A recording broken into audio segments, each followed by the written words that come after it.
Head chef Andreas Kündgen uses only the finest ingredients in his kitchen. That way, his dishes satisfy even the most demanding of customers. The basic ingredients must be of the highest quality so that the end product will meet my high expectations. What works in the kitchen ought to work for the economy. His recipe for success starts with the right products. German-made goods have helped pull the country out of crisis. Orders for machines and equipment are up dramatically. And German cars continue to attract buyers, especially from countries with rapidly growing economies like China. But Germany's booming exports are giving some of its neighbors indigestion.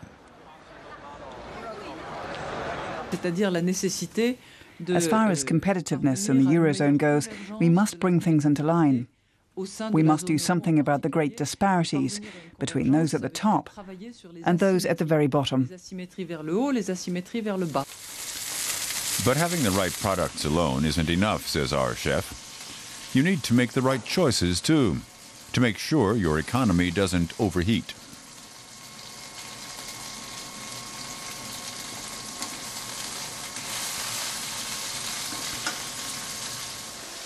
During the economic crisis, German companies tightened their belts and expected their employees to do the same. It clearly won't work without a substantial contribution from the employees. Germans accepted this unpalatable dish. Over the last decade, their wages have risen only slightly. Even during the economic upturn, salary demands remain modest, unlike those of their French neighbors, who take to the streets to demand better pay.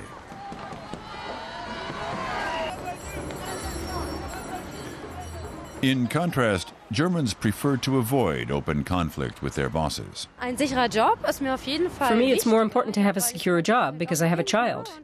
It's important to have a regular income, even if it's a bit lower.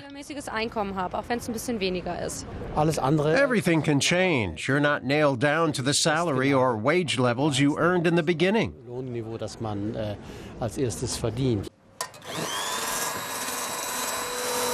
What else is part of Germany's success?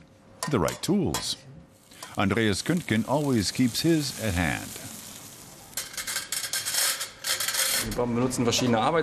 I use tools of the trade every day, like knives. It's vital to buy high-quality implements, not just run-of-the-mill ones, because I will use them every day. The tool which helped German economy recover came from the federal government. It paid 8 billion euros in subsidies for short-time work. This enabled firms to keep their employees on during hard times, rather than laying them off. As a result, fewer jobs than expected were lost during the crisis. Instead, unemployment has sunk to a historical low. When, after 5 years, unemployment numbers are below 3 million, then we can be proud of our politics. It's something for the people. People who, in turn, are willing to spend more. A good mood and higher consuming. A recipe for success that clearly suits German tastes.